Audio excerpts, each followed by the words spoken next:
The ship fell out of a clear sky on a Tuesday, no warning, no signal, no burning trail of light to mark its coming. Just a sound like God snapping a bone, and then the ground shook, and then 60,000 tons of alien metal was sitting in the middle of the Kazakhstan steppe, half buried in black scorched earth, still breathing smoke into a sky that had no idea what to do with it. 3 villages felt the tremor. One shepherd watched his entire flock bolt south and never come back. A weather satellite caught the impact on the edge of its sensor range and flagged it as a meteor. The flag sat in a queue for 11 minutes before a bored analyst in Almaty pulled it up, looked at the thermal image, and called his supervisor. His supervisor called her supervisor. 48 hours later, a military cordon stretched for 12 kilometers in every direction, and Dr. Sarah Chen was standing at the outer edge of it, arguing with a man who had more medals on his chest than she had years of education. "I am a xenobiologist," she said. "I study things that are not from this planet." That she pointed past him at the black shape in the distance, the one that was clearly, obviously, not a rock, is a thing that is not from this planet. "So, please move." Colonel Marcus Webb looked at her the way men like him looked at problems they had not anticipated, like she was a weather system, annoying, temporary. "The site is not cleared," he said. Cleared for what? He had no answer for that. Nobody did. She got through 3 days later when enough generals had argued with enough scientists, and enough scientists had won, that the cordon pulled back to 6 kilometers, and a small joint team was allowed in on foot with equipment they had to carry themselves. There were 7 of them. Chen, 2 physicists named Okafor and Brandt, a materials engineer called Yusuf who hadn't slept in 4 days and looked like it, a linguist named Mirova who kept very quiet and watched everything, and 2 military escorts who had been told not to touch anything and looked deeply unhappy about being here. They walked toward the ship. It was not beautiful. That was the first thing Chen noted. She had imagined her whole career what first contact would look like. She had imagined sleek curves, strange lights, something that felt built with intention, something that felt proud. This was none of those things. The ship was massive, yes, maybe 400 m long, wider at the back than the front, shaped vaguely like a crescent that had been crushed and repaired badly, and then crushed again. The hull was dark gray and pocked with damage that was clearly old, not from the landing, but from before, from whatever life this ship had lived before it ended up here. There were panels hanging loose, sections where the hull had been welded shut from the outside with materials that didn't match the rest of the structure, places where whole chunks of the outer shell were just gone, exposing interior frameworks that had no business being exposed. Brandt said what everyone was thinking. "It looks like they threw it away." Nobody laughed because it did. It looked exactly like that, like something taken to the edge of town and left at the curb. They walked around the full perimeter that first day. They took readings. They took photographs. They did not try to enter. Chen made notes in her recorder and tried to describe what she was seeing without letting her hands shake. She didn't fully succeed. The ship had no windows, no visible propulsion ports on the exterior, no markings that looked like a language, at least not one Morava recognized, and Morava had spent 20 years studying every writing system human beings had ever produced. What markings there were looked almost mechanical, like part numbers, like inventory codes. "Not a warship," Okafor said late in the afternoon, sitting on a folding stool with his tablet on his knee. "The whole configuration doesn't support weapons arrays. No obvious firing platforms, no hard points, no targeting systems anywhere on the exterior." "A cargo ship," Chen said. "Maybe, or a transport, or a research vessel." He paused. "Or a garbage hauler." That word sat in the air between them, garbage. Chen looked at the ship again, at the mismatched welds, the missing hull sections, the damage that was clearly, unambiguously old. She thought, someone decided this thing was not worth keeping. She thought, they were wrong. The entry point was found on day 6, not a door exactly, more like a seam in the hull that had been pressed shut from the inside and then never opened again. Yusuf spent 2 days studying the seam's edge with instruments in his bare hands before he concluded it was designed open, that the mechanism was internal but had a manual override somewhere along the exterior lip. He found the override by accident. He leaned against and part of it moved under his shoulder. The hiss of pressure equalizing was the loudest sound Chen had ever heard. The door, and it was a door, it swung outward on a hinge system that moved like it had been used 10,000 times, opened onto a corridor that was dark and cold and smelled like nothing. Not stale air, not chemicals, nothing. Like the air inside it had simply stopped being air at some point and was now just molecules waiting for a purpose. They stood at the threshold. The 2 military escorts had their weapons up. The scientists had their instruments up. Morova had a notebook. Chen stepped in first. The floor was solid under her boots. The walls were a dark metal she could not identify. Not the same as the hull exterior, something smoother, something that seemed to absorb her flashlight rather than reflect it. The corridor ran straight for about 30 m and then bent left. The ceiling was low enough that Okafor, who was tall, had to angle his head slightly. Built for beings roughly human-sized, that was either a coincidence or something much more interesting. They walked the corridor. They found more corridors. They found rooms, sealed most of them. Some of them clearly storage, some of them clearly functional in some way they couldn't yet parse. They found what appeared to be a central chamber, large and oval, with a raised platform in the middle and surfaces along the walls that were covered in the same inventory code markings from the exterior. They found in a side room off the central chamber 3 dead aliens. They were small. That was the first thing.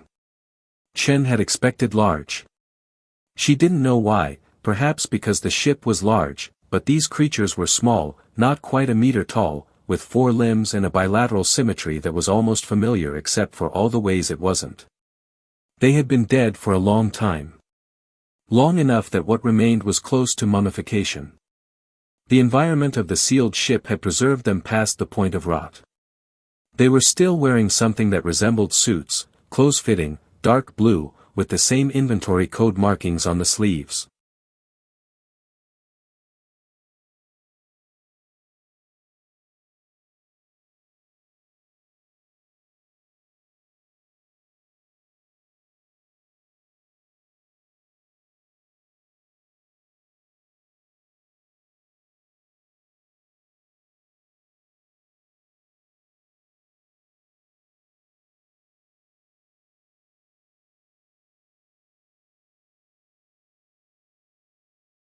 They had not died violently.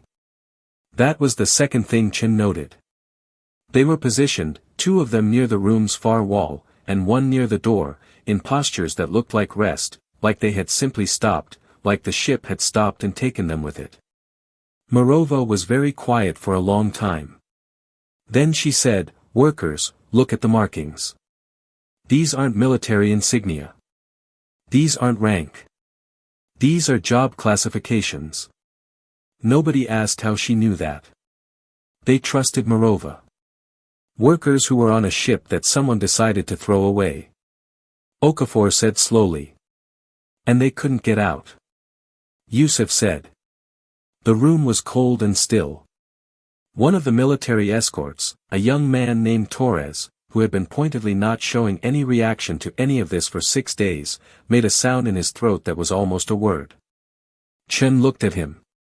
His face was doing something complicated. She understood it. She was doing the same thing with her face. Someone had dumped this ship with the workers still in it. She filed that away in the part of her mind that was not science, the part that was something older and less tidy. She filed it, and she kept moving because there was work to do, and the work was more important right now than the feeling. And she was very good at that particular trade-off. The full report reached 14 governments simultaneously on day 19. The reaction was predictable in structure if not in detail. There was panic. There was overreach. There were emergency sessions and military buildups. And 3 different countries quietly began repositioning satellites before anyone asked them to stop. There was a week where Chen genuinely thought someone was going to do something irreversible. And she spent most of that week on phone calls with people who had much more power than her and much less information. But the ship sat in its crater and did nothing. It had no power. It had no active systems. It was by every measure they had dead. And after the panic had a chance to breathe, curiosity began to win. It always does with humans. That is the thing about them. Panic is loud and it takes up a lot of room, but it has a short attention span. Curiosity is quiet and it is patient and it does not give up. The Joint Scientific Commission was formally established 6 weeks after the landing. 43 scientists from 11 countries. Chen was on it. Yusuf was on it. Okafor, Brandt, Morova, all of them and dozens of others. Engineers, physicists, biologists, chemists, linguists, computer scientists. People who had spent their entire careers waiting for exactly this and who now had it and were not going to waste a single day. They moved into the ship. Not just visits, they moved in. They built a pressurized attachment at the entry point. A temporary structure that let them pass between the ship and the outside without equalizing pressure every time. They set up workstations in the central chamber. They catalogued every room, every surface, every object they found. There were hundreds of objects. Most of them made no sense yet. That was fine. That was the job. That was what scientists were for. Sitting with things that made no sense and refusing to leave until they did. Yusuf found the power core on day 41. It was in the lowest section of the ship. A chamber that took 3 days to reach because half the access corridors were collapsed or sealed.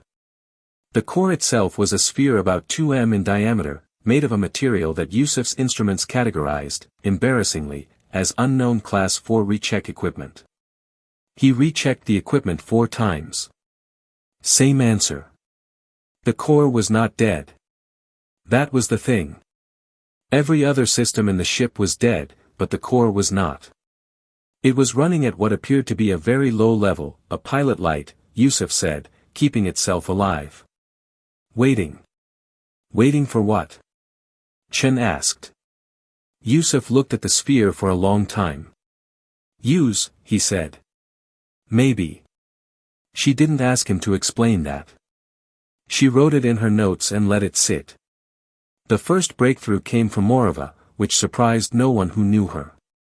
She had spent 2 months with the markings, not just the inventory codes, though she had decoded relatively early. They were indeed job classifications and item categories and numerical systems that mapped onto base 12 counting, which itself told them something important. She had spent 2 months with the deeper markings. The ones in the central chamber. The ones that covered the raised platform completely and ran along the walls in patterns that were clearly not inventory and clearly not decorative. She came to Chen's workstation on a Wednesday morning and put a single sheet of printed notes on the desk. It's a manual, she said. Chen looked up. The markings on the platform, their instructions. Step-by-step operational instructions for someone who does not know how to operate the ship. Morova sat down across from her, and for the first time in 2 months, she looked like she had slept. They left a manual on the platform in the most central, most visible location in the ship, right where anyone who entered would see it. Chen stared at her. They knew, she said. Morova nodded. Someone knew this ship was being dumped. Someone knew it might be found, and someone wrote instructions for whoever found it. She paused. In a writing system designed to be decoded. The structure is pedagogical. It teaches you how to read it as you read it. I've been decoding it for 2 months, and I didn't realize until this morning that the early sections were teaching me the language I needed to read the later sections. Chen sat back in her chair. Outside, through the pressurized attachment, through the hull of the ship, somewhere above them, the stars were doing what they always did, sitting there, not caring. But someone out there had cared. Someone had left a message, had hidden a key inside the lock for whoever came after. She thought about the 3 dead workers in the side room. She thought about the mismatched welds and the missing hull sections, and the ship that someone had decided was not worth keeping. She thought, they threw it away. But someone inside it, before it fell, left them a road. She picked up the notes. "All right," she said, "let's learn to read." The manual had 43 sections. Morava worked through them in order, the way the manual itself seemed to demand. Each section built on the last, each set of symbols unlocking the next layer of meaning the way a key unlocks a door that contains another key. She worked with two linguists she trusted, a mathematician named Patel who understood structural patterns better than anyone Chen had ever met, and a pot of tea that she refilled so many times the kettle in the workstation corner gave out and had to be replaced. By section 9, she could read simple operational commands. By section 17, she understood the ship's internal map. By section 26, she was reading technical specifications that Yusuf stood over her shoulder to see. And Yusuf did not stand over anyone's shoulder for anything. So that told Chen something. "It's not just a manual for the ship," Morava said one evening, 3 months into the work. The central chamber was quiet around them. Most of the team had gone to the sleeping quarters in the pressurized attachment. The ship's walls absorbed sound the same way they absorbed light, completely. So the quiet was total, the kind of quiet that sits on your chest. "What is it then?" Chen asked. Morava set down her pen. She had gone back to pen and paper weeks ago, said it helped her think in shapes instead of words. "It's a letter," she said. "The technical instructions are real, they work, but they're the frame. The content, the actual content, is a letter from someone inside this ship written before it was dumped, written to whoever came after." Chen waited. The writer knew the ship was condemned. They disagreed with the decision. They thought the ship had value that the people condemning it couldn't see or didn't want to see. Morava picked up her pen again, turned it in her fingers. They called them, the ones who dumped it, the Veth. And the writer used a word for the Veth that I've been translating as the ones who decide weight. Like the ones who decide what is worth carrying, and they decided this ship wasn't. They decide everything isn't eventually. Morava looked at the walls, the markings running floor to ceiling, the inventory codes, and the deeper language beneath them. The writer called the ship the Unbroken, not its official designation, that was a number. Unbroken was what the crew called it, what the workers called it, the 3 dead workers in the side room.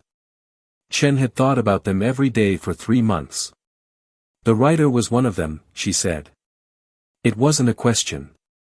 Morava nodded. A maintenance engineer, lower crew. Someone who kept the ship running and was not consulted when the ship was written off. She paused. The Veth considered the core drive irreparable. The writer disagreed. They believed the core could be restarted with the right sequence and the right materials, and they spent the last section of the manual explaining exactly how to do it. Chen stood up. "Show Yusuf." Yusuf read the translation 3 times, standing up, not moving, with the expression of a man who has just been told something he has wanted to hear his whole life and is not sure yet if he should trust it. Then he went to the core chamber and did not come out for 18 hours. When he emerged, he was wearing the same clothes, and his eyes had that specific unfocused look that meant he had been thinking so hard he had temporarily stopped experiencing his own body. He sat down across from Chen in the central chamber and put his hands flat on the table. "The core isn't broken," he said. "The Veth said it was." "The Veth were wrong." He said it simply, with no drama, the way you say something that is just true. "The core went into a protection state. Something happened. I think a cascade failure in the secondary systems, maybe 100 years ago, maybe more. And the core locked itself down to prevent full collapse. It's been sitting in that locked state ever since. The Veth ran diagnostics, saw a locked-down core, and called it dead. And it's not. It's completely intact. It's been waiting." He looked at her. The restart sequence in the manual, I cross-referenced it with the physical components I've been cataloging for 3 months. Every component the writer mentioned exists. Some of them need to be reconnected. Some of the secondary systems need to be rebuilt. And I can build them because I now understand what they do. He stopped. Sarah, I can restart this ship's core drive. The quiet of the chamber sat around them. How long? She said. A year. Maybe less if I have the right people. She thought about 14 governments and the arguments that had been running for 4 months over who controlled this project, who had access, who got the data. She thought about the 3 dead workers. You'll have the right people, she said. She was wrong about one thing. It took 8 months. Not because Yusuf was slow, because the world kept interrupting. 4 months in, 2 governments withdrew from the Joint Commission over a dispute about data sharing agreements that had nothing to do with the ship and everything to do with older arguments that had been looking for a new arena. Chen spent 3 weeks doing nothing but phone calls, pulling strings she hadn't known she had, trading favors with people she didn't particularly like. She got them back, barely. 2 months after that, a private security contractor, hired by a technology company whose name Chen was not supposed to know, but knew anyway, got through the outer coordinate 3 o'clock in the morning with cutting equipment and the goal of taking physical samples from the hull. They got as far as the entry point before military response reached them. Nobody was hurt. The contractor's employer issued a statement calling it a research initiative. Chen issued a statement calling it something else entirely and was asked by 3 separate governments to tone it down. She toned it down to a 4 instead of a 9. That was the best she could do. Through all of it, the core team worked. Yusuf in the depths of the ship rebuilding secondary systems with components machined to specifications derived from Mirova's translations. Okafor and Brandt mapping the power flow architecture, tracing conduits through the ship's body the way surgeons trace veins. Patel running calculations that filled entire wall panels and the pressurized attachment. Numbers and symbols that the military escorts had stopped pretending to ignore. Torres, the young soldier who had made the complicated sound in the room with the dead workers, had quietly requested a reassignment to the commission security detail rather than a rotation out. He spent his off hours watching Okafor work and asking careful questions. Okafor, who had no patience for people who wasted his time, had started answering them. Chen noticed these things. She filed them. On the morning of the restart, the central chamber held 31 people. Yusuf had wanted to run it with just the core team. Chess had overruled him. Gently, because this was not something that belonged only to the people who had done the work. It belonged to everyone who had come this far. Every argument, every sleepless night, every hour of bureaucratic combat. It was all pointing at this moment, and the people who had lived those hours deserved to be in the room. The sequence was 14 steps. Mirova had translated it 6 times to be sure.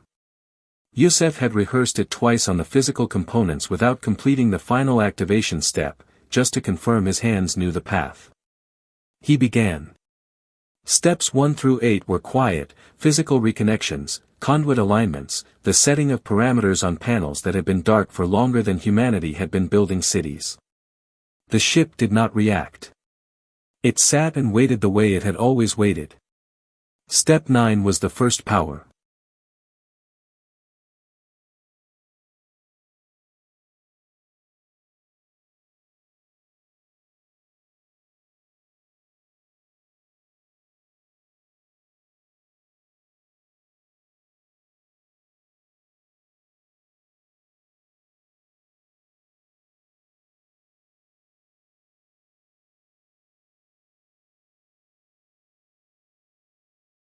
Injection into the secondary network. The lights came on. Not the harsh white lights the team had strung through the ship themselves. Something else. A low blue-tinted illumination that rose from the walls themselves, from channels in the dark metal that nobody had identified because they had never been lit. The entire ship breathed light, slowly, evenly, like something waking from a very long sleep. Nobody spoke. Step 10, 11, 12. The sound came at step 13. A low vibration felt in the feet before it was heard by the ears, rising from somewhere far below them, from the core chamber. A sound like a vast, slow heartbeat finding its rhythm. Step 14. Yusef pressed his palm flat against the activation panel. The heartbeat deepened. The lights brightened by 10% and held. Every display surface in the central chamber, surfaces they had catalogued as display surfaces for months without being able to use them, came alive at once, filling with data in the Veth script and the inventory language, in the deeper language of the manual. The ship was awake. The room erupted. Not the way rooms erupt in films. It was not neat or triumphant. It was messy and loud, and someone was crying and someone else was laughing. And Okafor sat down on the floor because his legs decided they were done. Brant grabbed Patel by the shoulders and shook him. Torres stood at the edge of the room with his arms crossed and his jaw tight and his eyes doing what eyes do when a person refuses to let them show what is actually happening. Chen stood still in the middle of it. She was reading the displays. The data that poured through the ship's active systems in the first 12 hours was more than the team could process in a year. They recorded everything. They began sorting. They built a priority hierarchy.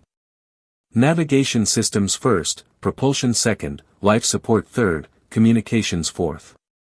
It was in the communications archive that Chen found the context she hadn't known she was missing. The ship had received transmissions, hundreds of them, spanning what appeared to be a significant period before the ship was dumped. The transmissions were from Veth administrative systems. The Veth equivalent of official channels, of government correspondence, of corporate communication. Morova worked through them with Patel for 6 days and came to Chen with a summary that Chen read standing up in the corridor outside the central chamber at 2 o'clock in the morning. The Veth were old, extraordinarily old as a civilization.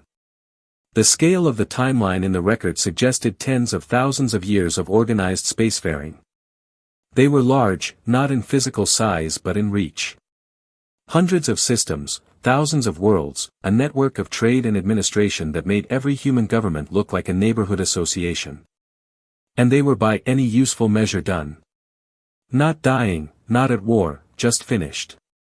The record showed a civilization that had stopped moving forward so long ago that it had forgotten forward was a direction. The Veth 10's administrative systems were dedicated almost entirely to maintenance, maintaining what existed, maintaining the order of things as they were. Any system that was not performing at its designated function was classified, processed, and removed.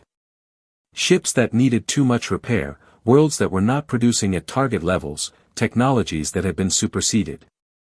The Unbroken had needed too much repair, so it had been classified, processed, removed.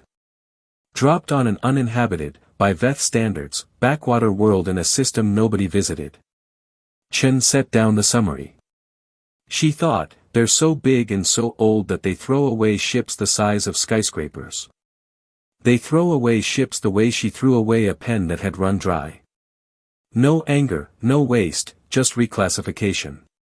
She thought, they do not know we are here, or if they know, they don't care. We are below the level at which they take notice. She thought about what Morova had said, the ones who decide wait. Then she went and found Yusef.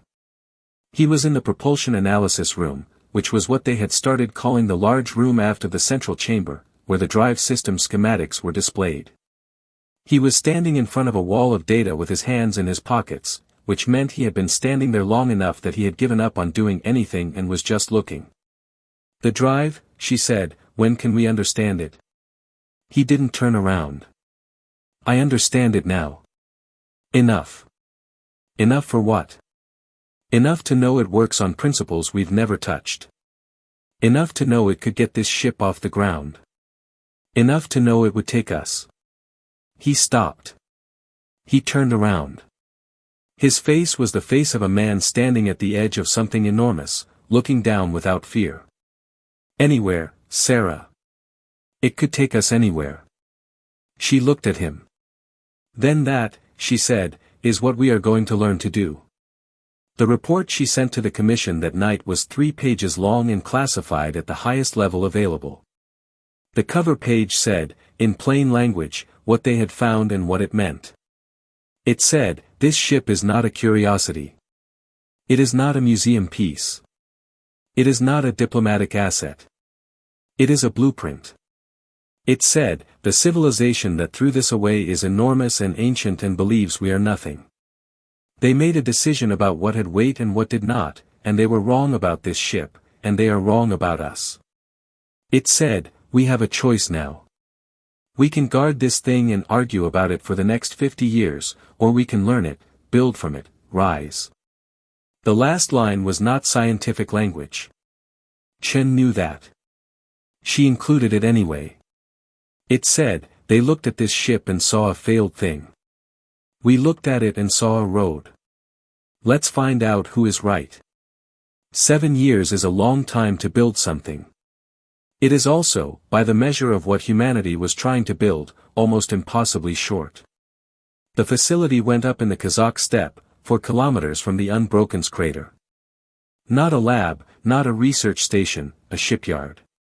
The largest construction project in human history, which was a sentence that people kept saying out loud because it didn't feel real until you heard it spoken.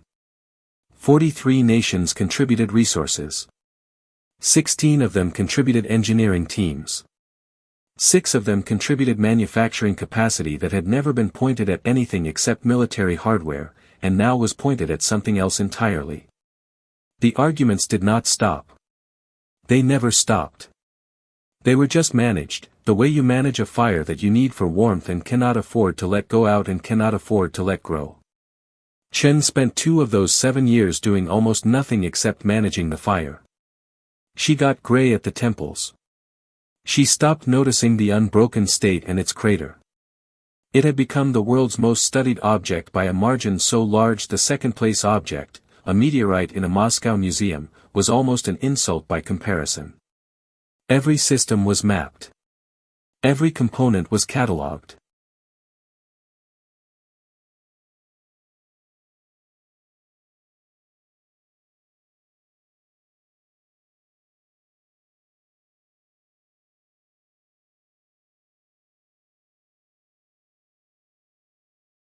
And understood, and in most cases replicated. Yusuf's team reverse-engineered the alloys by working backward from the properties. They didn't need to know the process, just the result. And with enough analysis and enough failed attempts, they found processes of their own that got to the same place. The drive was the hardest. The Unbroken's core drive did not work on any principle that had a name in human physics before the ship arrived. It worked on principles that had to be understood before they could be named, and had to be named before they could be taught, and had to be taught before they could be applied. Okafor spent 18 months developing a new branch of mathematics just to describe what the drive was doing. He published it. It was the most cited paper in the history of scientific publishing within a year. He did not care about the citations. He cared that the equations were right. They were right. The drive on humanity's first ship, the one being assembled in the shipyard, whole plates going up week by week, a skeleton of familiar steel over a heart of entirely new principles, worked. It worked on paper, it worked in simulation, it worked in the subscale test platform they built in year 4. A drive the size of a large room that they fired for 8 seconds in a test chamber, and then spent 3 months analyzing the data from. Because 8 seconds had been enough to confirm everything, and also to produce 7 new questions for everyone it answered. Torres was there for the subscale test. He had been part of the Commission's security and operations team for 6 years by then, and had quietly, without announcement, become something else. He was not a soldier playing a secondary role anymore. He understood the systems well enough to brief visiting officials when the scientists were too busy, which was always. He had read every translation Morova had produced. He had sat with Okafor's mathematics until they made sense to him, which had taken 8 months and a level of stubborn refusal to quit that Okafor had publicly called at a team dinner, the most impressive non-scientific thing he had ever witnessed. When the subscale drive fired and held for its 8 seconds, and the test chamber shook, and every instrument in the room spiked and then settled, Torres stood with his arms crossed and did not smile, but his breathing changed. Chen was standing next to him and she heard it. She understood it. She was doing the same thing with her lungs. The ship was named in year 6, before it was finished, because waiting felt wrong. There were proposals, hundreds of them, submitted through the Commission's public portal, from people all over the world who wanted to be part of naming the thing. Most of them were fine, dignified, historic, the names of scientists, of explorers, of concepts. Unity, Pioneer, First Light. Chen read them all. She sat with them for a week. Then she went to Morova. What was the word, she said, that the writer used for the ship, the maintenance engineer, in the manual? Morova looked at her. You know what it was, she said. Chen knew what it was. The ship was named the Unbroken, not because the alien ship had been named that. The alien ship still sat in its crater and had its own history. The human ship was named Unbroken because of what the word meant in context, because of who had used it and why. A worker who had been left behind on a ship being discarded by people who had decided it had no more value had given it a name that was an argument, an act of defiance against the ones who decided wait. It seemed right to carry that argument forward.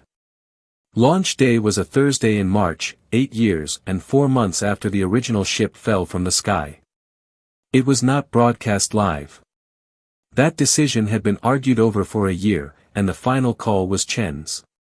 If something went wrong, the last thing humanity needed was to watch it happen in real time on a global feed. There would be data. There would be a full record. If it went right, they could show that record to everyone on Earth. If it went wrong, they would need time to think before they talked. The crew was 12 people. Chen was one of them, a decision that every government on the Commission had objected to. And she had simply not responded to the objections, because they were her objections to dismiss. Yusuf was the chief engineer. Morova was aboard because if they encountered anyone, language would matter. Torres was the operations lead, which was a title invented for him because the old titles did not fit what he had become. The first test was not a jump. It was an orbital run, lifting off under conventional thrust, reaching low orbit, running the drive at low power to maintain position, then returning. Basic. Careful. The kind of test you do when what you have built has never existed before, and you are not reckless, only determined. The Unbroken lifted on the first attempt. It lifted clean, the way a thing lifts when it was built correctly, when 7 years of arguments and failures and 7 years of arguments and failures and rebuilds and sleepless nights all pointed at one moment, and that moment delivered. The thrust was smooth, the ascent was smooth. Torres called out systems as they cleared atmosphere, and every call was nominal. And Chen sat in the navigator's seat and watched Earth curve away below them and did not let herself feel it yet because there was still work to do. Orbit was nominal. Drive test was nominal. Re-entry was nominal. They landed in the steppe 4 kilometers from where the original Unbroken still sat in its crater. And the ground crew ran to meet them. And Chen stepped out of the ship, and the cold March air hit her face, and she let herself feel it then. She felt it for about 30 seconds. Then she went to debrief. The first jump came 11 months later, short, targeted, a destination inside their own solar system, a point in the outer belt, chosen because it was empty and the round trip could be completed in a time frame that wouldn't break anyone's nerve. The jump itself lasted, by every clock on the ship, 4 seconds. The distance covered was 4.2 billion kilometers. Chen had read the theoretical explanations for jump travel so many times she could have written them. She had run the simulations. She had helped design the targeting system. She knew intellectually, completely, that what the drive did was not magic but physics, new physics, physics without a name 10 years ago, but physics. It did not feel like physics. It felt like the universe blinked and opened its eyes somewhere else. 4 seconds. Then the outer belt around them, the distant smear of the sun smaller and colder at this range, the stars unchanged because stars are never changed by what small things do near them. The ship's communications were quiet for almost 30 seconds after emergence. Then Torres said very calmly, "Jump complete. Coordinates confirmed. All systems nominal." And Yusuf from the engineering station said one word. Again, they went again, farther.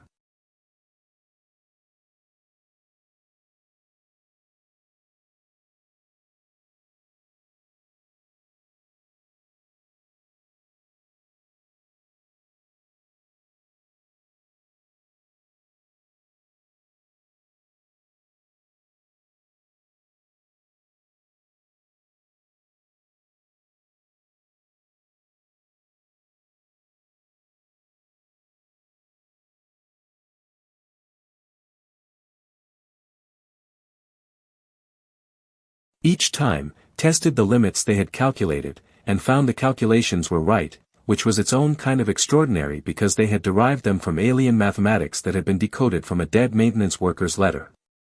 The third jump took them beyond the solar system.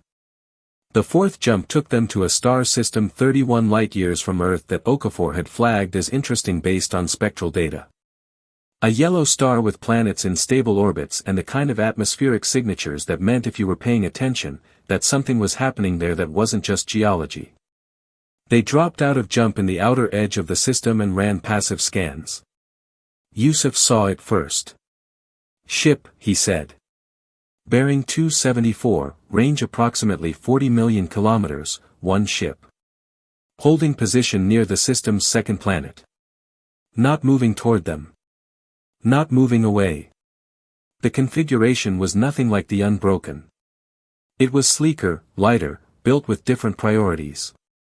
The hull was a pale copper color that caught the star's light and held it. Chen said Morava.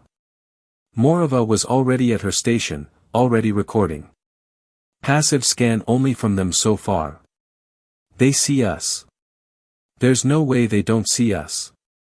But they're not broadcasting yet. They're waiting. For what? To see what we do." Chen thought about that. She thought about what they looked like from the outside. A ship that didn't match any known configuration emerging from a jump at the edge of someone else's system sitting still and watching. "Broadcast the standard greeting package," she said. "Mathematical sequence first. Then the language bridge Morava built." It had taken Morava 4 years to build the language bridge. A first contact communication protocol derived partly from the Veth writing system and partly from first principles about how any intelligence that had developed mathematics would understand certain universal patterns. It was the most careful piece of work Chen had ever seen anyone do. They broadcast it. For 11 minutes, nothing. Then the copper ship responded. It took Morava 6 hours to establish basic communication. Not conversation, not yet. Basic communication. The equivalent of yes, no, we hear you, we mean no harm, we have heard that kind of thing before, and note you are flying a drive configuration we associate with a very specific and very powerful civilization. Please explain. That last part took 3 hours alone because the concept of please explain was embedded in a grammatical structure that implied a hierarchical request. Not a question between equals, but something a lower party asked of a higher one. Morava unpacked it carefully and answered in kind, using the same register, meaning, we understand you think we are beneath you. We are answering anyway. The copper ship's people were called, in their own language, the Orith. They were old, not Veth old, but old by any human measure. They had been traveling the stars for 4,000 years. They knew the Veth the way a small town knows the highway that runs past it, but never stops. Aware of the presence, careful around the edges, never quite in the way. What they did not know, what became clear across the slow, careful hours of Morava's work, was that anyone was living on the third planet of the system the Veth had used as a dumping ground 17 years ago. The Orith representative, when Morava finally got enough common language built to ask direct questions, asked one of its own. The translation was rough. Morava flagged it as approximate, but the meaning was plain enough. The Orith wanted to know, where had the ship come from? Morava translated the question for Chen. Chen looked at her for a moment, then she said, "Tell them we built it. Tell them we built it from the one the Veth threw away." Morava translated. The response from the Orith took 4 minutes. 4 minutes was a long time at this stage of the exchange, when most responses had come in under 30 seconds. When it came, Morava read it twice before she spoke. "They want to know," she said slowly, "if we are the species from the third planet." "Yes," Chen said. Another long pause from the copper ship. Then the response came, and Morava translated it, and the translation was 3 words. "That is not possible." Chen looked at the copper ship on the display screen, small against the stars, old and careful and absolutely certain of what it knew about the universe. She thought about a maintenance engineer on a condemned ship writing a letter to no one, believing someone would come. She thought about Yusef standing in front of a dead core and calling it alive. She thought about 7 years of arguments and steel and new mathematics and a ship named after a word that was an argument. "Tell them," she said, "that we understand why they think that, and tell them we're here anyway." The Orith did not respond for 2 hours. When they did, the message was longer, more careful. Morova spent an hour with it and came back to Chen with something that was not a translation of the words, but a translation of the feeling behind them, which was the more important thing. The Orith were afraid, not of the humans specifically, not yet. They were afraid of what it meant. Because if a species no one had been watching on a world the Veth had used as a waste site had taken Veth technology and learned it and built a working drive and come 31 light-years to someone else's system in a ship they had named themselves, then something had changed in the galaxy that the Orith's 4,000 years of careful navigation had not prepared them for. Something new was moving, and it had not asked anyone's permission. Chen received the summary from Morova and read it standing up, the way she read things that mattered. Then she asked for a full system scan of the Orith's world. She asked Okafor for an estimate on their technological level. She asked Torres for a security assessment of their current position. She did all the things a responsible person does when they are somewhere new and do not yet know all the rules. Then she sat down and thought about the Veth, about their thousands of worlds and their ancient administrative systems, and their habit of deciding what had weight and what did not. They had decided Earth did not. They had decided the Unbroken did not. They had decided wrong twice. She wondered how many more times they had been wrong and how soon they were going to have to answer for it. 5 years after the Orith, humanity had 9 ships. Not 9 of the same ship, 9 different ships because humans did not build the same thing twice when they could build something better instead.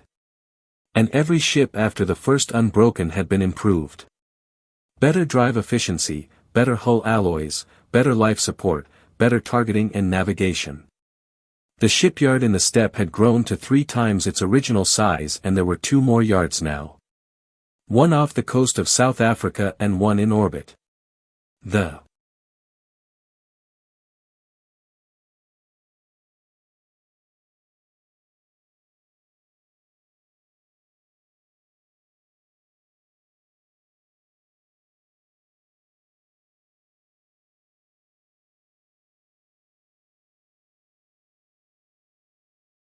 orbital yard being the thing that Yusef had pushed for hardest and gotten approved fastest because once you could get to orbit cheaply, the idea of building in orbit was almost obvious. The Orith had been careful and slow and curious in the way that very old civilizations are curious. Like scholars handling a document they are not sure is authentic. They had sent a diplomatic vessel to Earth system 14 months after the first contact and the visit had been formal and measured and had produced a framework for communication that both sides agreed was a beginning and not an end. They had also, without being asked, told humanity something important. They had told them where Veth space was. Not as a gift, not out of generosity. The Orith had told them the way you tell a neighbor that the large dog 3 doors down is not friendly because the information was relevant and withholding it served no one. The Veth's territory was vast, the Orith said. It covered more systems than humanity had yet visited. The edge of Veth administrative space was close, closer than humanity had guessed, barely 60 light-years from Earth. And the Veth had, as far as the Orith knew, still not updated their records to reflect that anything interesting lived on the third planet of their old dumping ground. Chin had km off the unbroken bow. Chen felt the crew go still.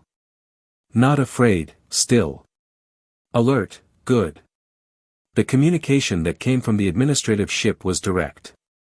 Morava had it translated within minutes. The message said, "You are in Veth space without authorization. Please identify and provide administrative registration." Chen dictated the reply herself with Morava handling the translation. It said, "We are from the third planet of the system you use for disposal. We have no registration in your system because until 17 years ago, we did not know your system existed. We know it now. We are here to introduce ourselves." The Veth ship took 22 minutes to reply. In the normal rhythm of the exchange, that was very long. The reply said, "The third planet of the UNFO system is classified as uninhabited, Category 4 subsapient biosphere, no administrative significance." Chen read that 3 times. Subsapient. She sat with the word for a moment. She let it be what it was. Then she filed it in the same place she had filed everything else over the last 15 years that had tried to tell her that what she was doing was not worth doing. The reply she sent said, "Your classification is incorrect. We would like the opportunity to demonstrate that." Another long pause. Then the Veth ship asked a question that the automated systems had not been capable of asking. It asked, "How did you get a functioning interstellar drive?" And Chen, for the first time in the entire exchange, smiled. She told them exactly how. She did not soften it. She did not present it diplomatically or cushion it in careful language. Morova had offered to rephrase, and Chen had said no, because the truth of it was the point. She said, 18 years ago a Veth vessel was classified as failed and discarded into the UNFO system. It landed on the third planet. We recovered it. We studied it. We rebuilt it.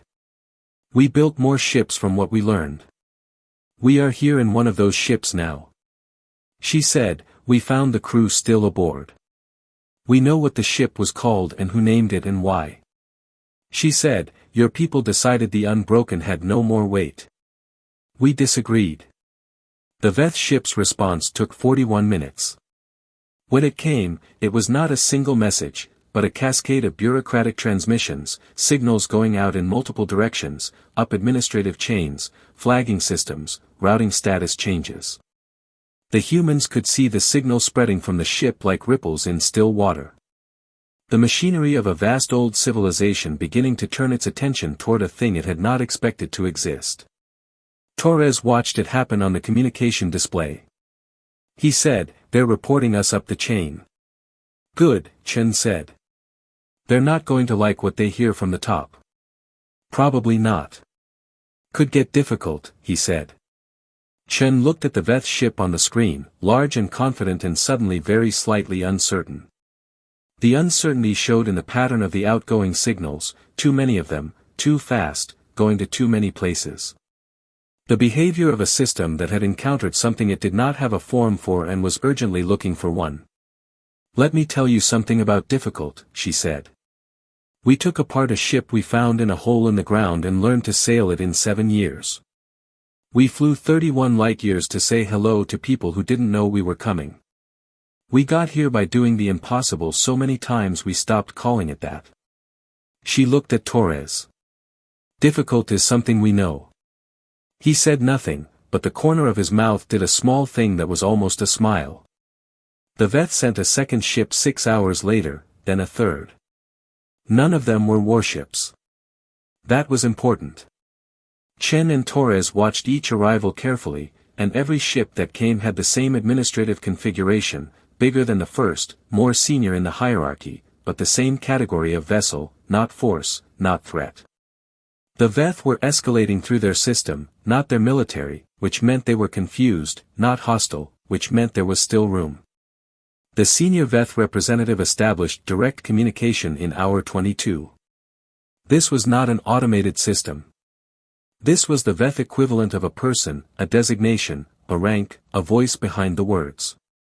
Mirova handled the translation with the care she gave everything that mattered, which was everything.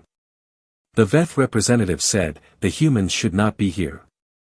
Said it without anger, the same way you might say a door should not be open that you are certain you closed. It was a statement of category, a correction. Chen replied, "We are here.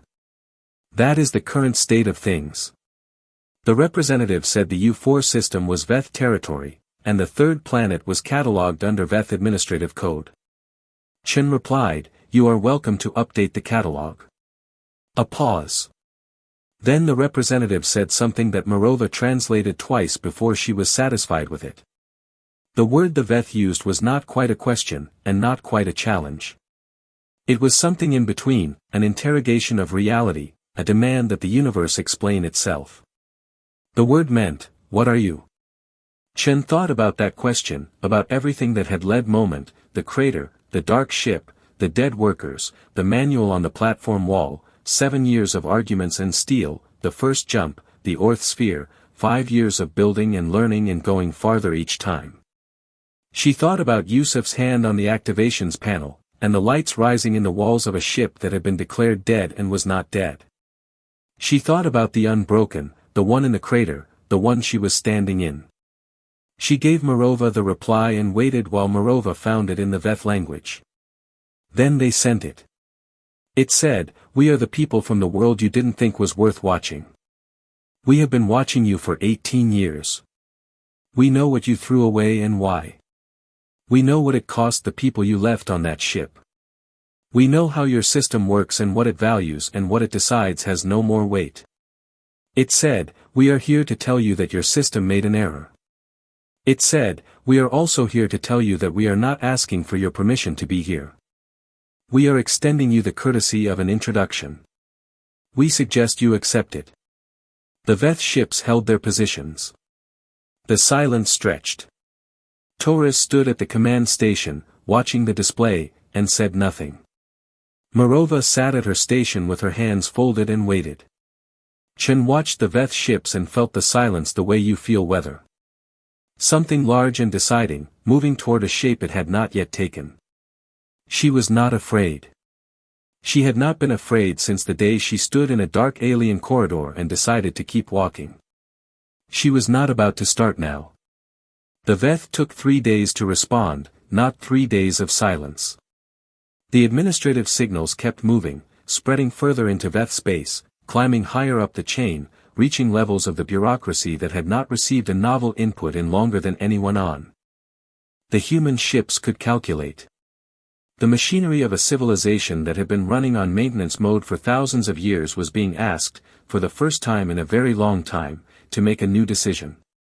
Torres watched the signals and did not sleep much. Chen slept less. Mirova slept fine. When Chen asked her how she managed it, Mirova said she had spent her career sitting with things she did not yet understand, waiting for them to become clear. This was just another version of that. She said it the way she said most things, simply without decoration, as a statement of practical fact. Chen envied her that, she always had. The breadwinner and the Meridian held their positions flanking the Unbroken. Their crews ran normal operations and tried not to watch the Veth ships too closely, which was a thing you could only do for so long before you gave up and watched anyway. The Veth ships, 7 of them now, each larger and more senior than the last, held their own positions in a rough arc 200 kilometers off. Not an encirclement, not a threatening formation, just presence.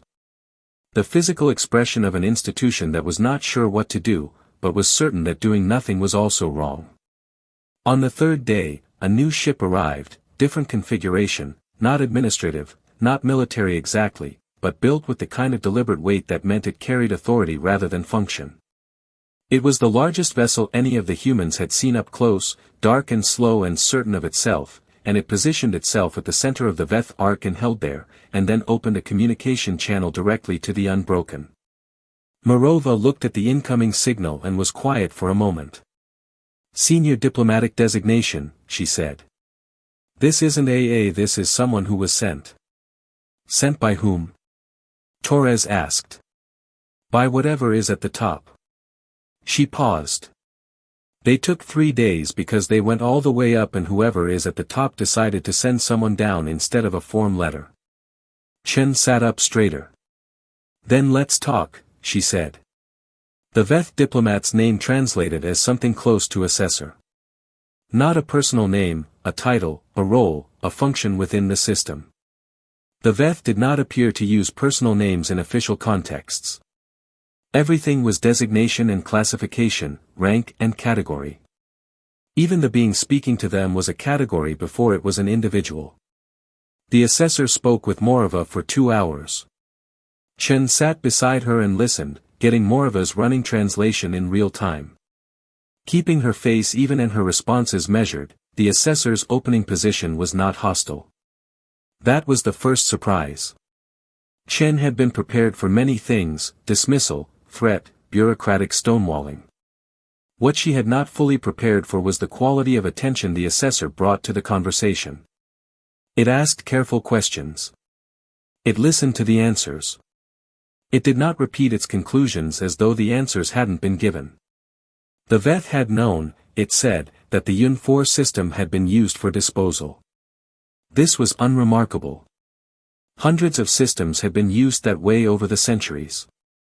The third planet's biosphere had been classified as sub-sapient based on assessments that were, the assessor acknowledged with no particular emotion, old, very old.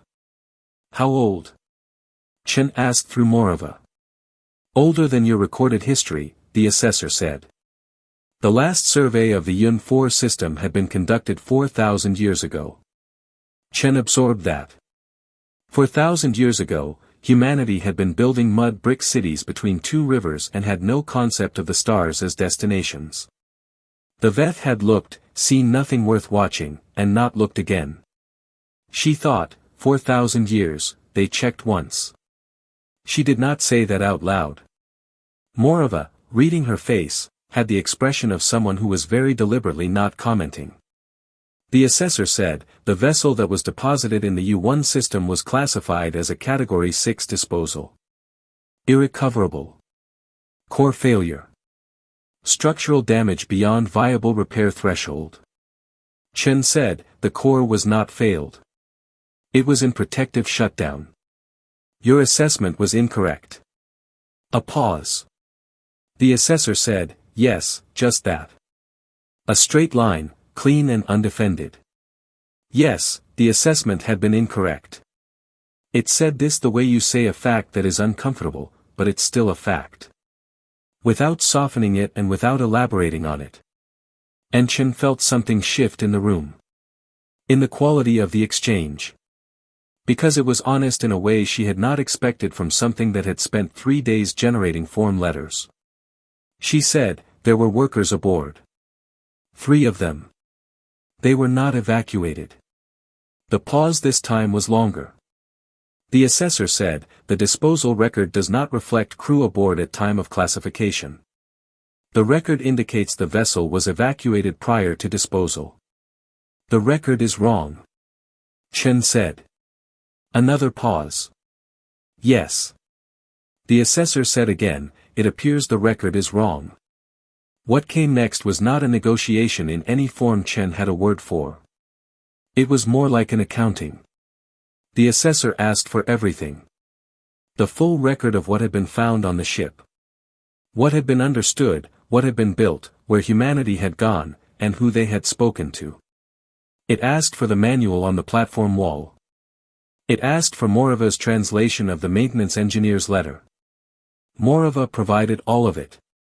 Every document, every translation, every record of the team's work going back 18 years. She transmitted it with the same care she gave everything. The assessor received the data and was quiet for a long time. Then it said, the individual who wrote the manual, their designation in our records. Morava pulled the designation, the inventory code that had been on the dead worker's suit sleeve. The same code that appeared in the ship's records beside the manual. She sent it. The assessor ran it through its system. The humans could see the query going out, reaching into Veth records, pulling something back. When the assessor spoke again, the quality of its voice, its transmission, its tone had changed.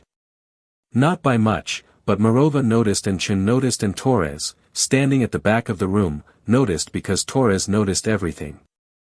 The assessor said, this individual was recorded as evacuated with the rest of the crew. Their record was closed as such. Under our system, a closed record cannot be reopened without cause. Chen said, the remains are still on the ship in the Yun 4 system. That is cause. Another long pause, the longest yet. The assessor said, yes, that is cause. It said, we will need to send a vessel. Chen said, we will take you there ourselves. The journey back to Earth system was not quick. The Veth assessor ship was not built for speed in the way the human vessels were. It was built for permanence, for the slow confident movement of an institution. And it traveled at its own pace, and the humans adjusted to that pace because they had just accomplished something real and they could afford patience. Torres used the travel time well. He sat with Morova every day and worked on his Veth vocabulary, which was not good and would not be good for years, but which was something. Morova taught him the way she taught everything by starting with structure, not vocabulary, so that the words would have somewhere to go when they came. Chen spent the travel time writing the report she had been composing in her head for 3 days, since the moment the assessor said yes for the first time. Not a commission report. Those would come later, long and formal and argued over by people who had not been in the room. This was something else. The record of what had happened from the beginning, from the Tuesday when a ship fell out of a clear sky to this, a human vessel leading a Veth diplomat toward a crater in the Kazakhstan steppe. She wrote it the way Morova had taught her to think about the manual, pedagogically, so that the structure itself taught you something as you moved through it. So that the person reading it at the end would understand more than the person who started it. She wrote about the maintenance engineer last. She wrote about the letter and what it meant to find it. What it meant that someone had done that, had sat on a condemned ship and written instructions for a finder they would never meet. In a language designed to be decoded on the wall where it could not be missed. She wrote, that person believed someone would come. They believed it enough to spend their last day time making sure that someone would know what to do when they got there. They never knew if they were right, she wrote. They were right. The crater looked different with a Veth ship orbiting overhead. Chen stood at the edge of it in the cold Kazakh wind and looked at the unbroken sitting in the black scorched earth where it had been for 19 years. It had been maintained, studied, preserved, kept clean of weather damage by a team that had been here continuously since the 2nd year. It still had all its missing hull sections. It still had the mismatched welds. It still looked, fundamentally, like something that had been thrown away. The Veth landing team came down in a small transport. 4 of them, with equipment and the assessor at their lead. They walked to the ship in the same silence the human team had walked to it 19 years ago. And Chen watched them from the crater's edge and felt the strange specific feeling of a thing coming full circle. Not ending, but closing, the way a door closes, solidly, on a space that will still be there on the other side. The assessor stopped at the entry point. It stood there for a moment. Then it turned and looked at Chen across the distance between them and transmitted a single phrase through the translation system. Morova said, it says this ship has weight. Chen looked at the unbroken. 19 years of weather and study had not changed it. It was exactly what it had always been. A broken thing that someone had decided had no value, sitting in a hole waiting for someone to disagree. She said yes, it always did. The Veth recovered their workers with the full ceremony their culture applied to such things. Which turned out to be significant. More elaborate and more serious than any human who had not read Morova's later translations would have guessed. The Veth, for all their bureaucratic coldness, had a complicated relationship with their dead. They did not leave them in wrong records. They did not leave them in wrong places once they knew. The 3 workers were taken home. The maintenance engineer was the last. Before the remains were moved, Morova asked the assessor for the individual's personal name, not the designation, the name. The one the crew would have used. The assessor accessed the record that had been reopened and provided it. The name translated approximately as Ren. Mirova wrote it down. She added it to the translation of the manual on the cover page above the title, where it should have been from the beginning. The Manual of the Unbroken by Ren. Chen stood in the ship's central chamber one last time while the Veth finished their work in the side room. The blue light still ran through the walls. The display surfaces still showed data in a language she could now read, almost with effort. The platform at the center of the room was still covered in the marks that Mirova had spent 2 months learning to decode. That had taught her the language as she went. That had been written by someone who believed in the value of the thing they were leaving behind. She put her hand flat on the surface of the platform. The Metz was cool and smooth and it absorbed her warmth the same way it absorbed everything, completely without giving it back. She stayed there for a moment, then she went out. The agreement with the Veth took 14 more months to reach and was not simple. And was not painless and required arguments that Chen would not describe as pleasant even in the mildest possible framing. The Veth system did not change quickly. It had not been built to change quickly. It had been built to persist and it would persist long after everyone involved in this negotiation was gone. But, it changed. The Anfer system was reclassified. The third planet's entry was updated. The category that had said subsapient was replaced with a designation that Mirova translated as independent sapient emergence, a category that had not existed in the Veth system before, and had to be created for this specific case. And then, because the Veth system was thorough if nothing else, applied retroactively to check if any other worlds had been similarly misclassified. They found 6. 3 of them had developed nothing further. 2 of them had complex ecosystems that warranted new surveys. 1 of them had, in the intervening centuries since the last assessment, developed something that looked a great deal like civilization. The Veth were going to be busy for a while. The Orith, when Chen told them, laughed.